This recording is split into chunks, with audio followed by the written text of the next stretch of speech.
Perkenalkan, nama saya Yuli Madubun. Saya mahasiswa dari Universitas Kristen Indonesia Maluku. Saya dari Fakultas Ilmu Komputer, Program Studi Teknik Informatika.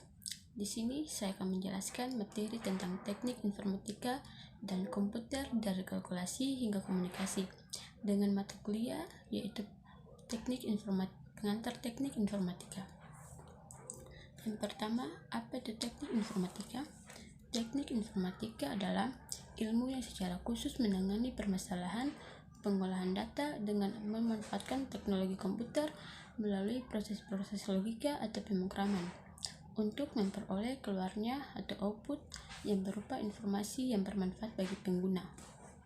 Dan adapun pengertian dari komputer, yang dimana komputer adalah serangkaian ataupun sekelompok mesin elektronik yang terdiri dari ribuan bahkan jutaan komponen yang dapat saling bekerja sama serta membentuk sebuah sistem kerja yang rapi dan teliti.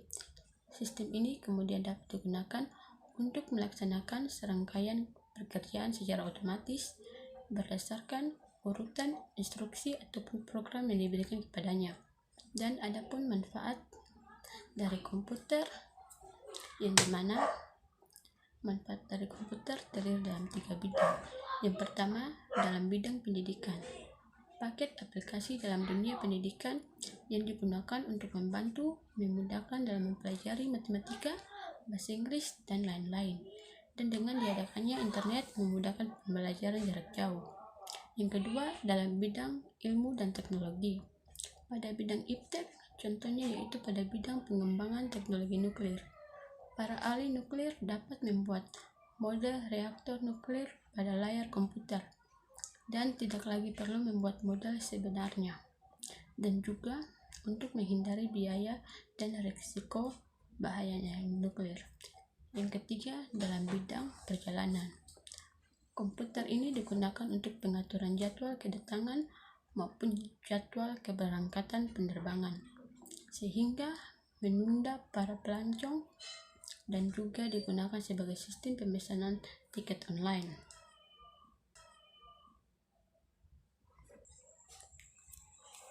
Selanjutnya adalah hubungan komputer dengan teknologi informasi. Dengan adanya dukungan teknologi informasi dan komunikasi, informasi dalam bentuk apapun dan untuk berbagai kepentingan dapat disebarluaskan dengan mudah, sehingga dapat dengan cepat mempengaruhi cara pandang dan gaya hidup budaya suatu bangsa. Semakin canggih dukungan teknologi, semakin besar pula arus informasi yang dapat dialirkan dengan jangkauan dan dampak global. Berikutnya adalah komputer dari kalkulasi hingga komunikasi. Yang pertama, hidup tanpa komputer.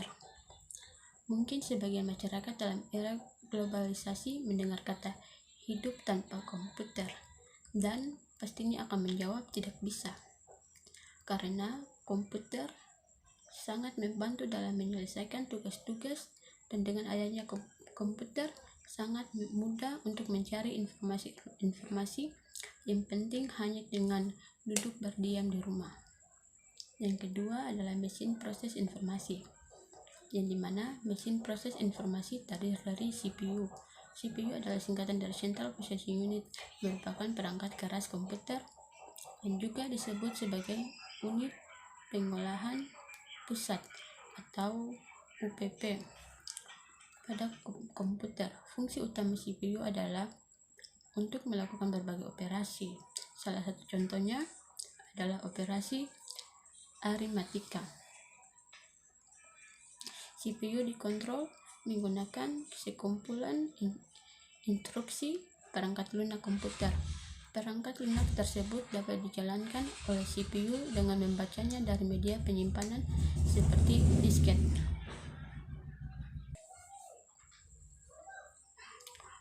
Dan berikutnya adalah klasifikasi komputer.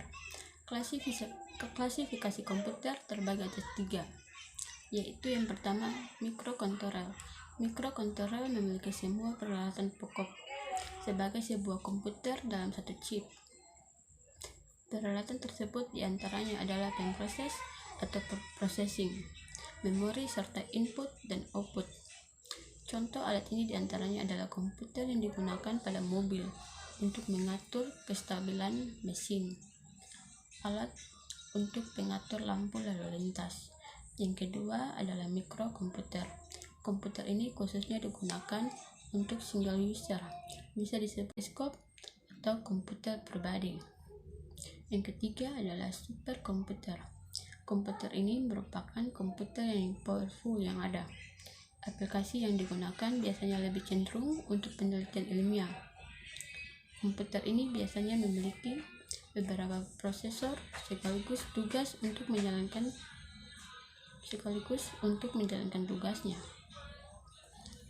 Dan selanjutnya adalah revolusi internet, di mana internet berawal dari diciptanya teknologi jaringan komputer sekitar tahun 1960. Apa sebenarnya jaringan komputer itu? Jaringan komputer adalah beberapa komputer terhubung satu sama lain dengan memakai kabel dalam satu lokasi. Misalnya, dalam satu kantor atau gedung, jaringan komputer ini berfungsi agar pengguna komputer bisa bertukar informasi dan data dengan pengguna komputer lainnya. Dan yang terakhir adalah dampak positif dan negatif akibat perkembangan teknologi internet, yang dimana dampak positifnya yang pertama, internet sebagai media komunikasi merupakan fungsi internet yang paling banyak digunakan, di mana setiap pengguna internet dapat berkomunikasi dengan pengguna lainnya dari seluruh dunia. Dan yang kedua adalah kemudahan memperoleh informasi yang ada di internet, sehingga manusia tahu apa saja yang terjadi. Dan yang ketiga adalah bisa digunakan sebagai lahan informasi untuk pendidikan, untuk bidang pendidikan, kebudayaan, dan lain-lain. Dan dampak negatifnya adalah yang pertama, memudahkan seseorang untuk menjalin hasil kayak orang lain. Yang kedua, memberikan kesempatan yang luas kepada orang-orang yang tidak bertanggung jawab untuk melakukan tindakan kejahatan.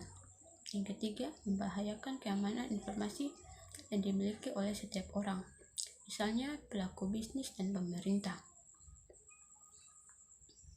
Mungkin itu saja dari saya. Sekian dan terima kasih.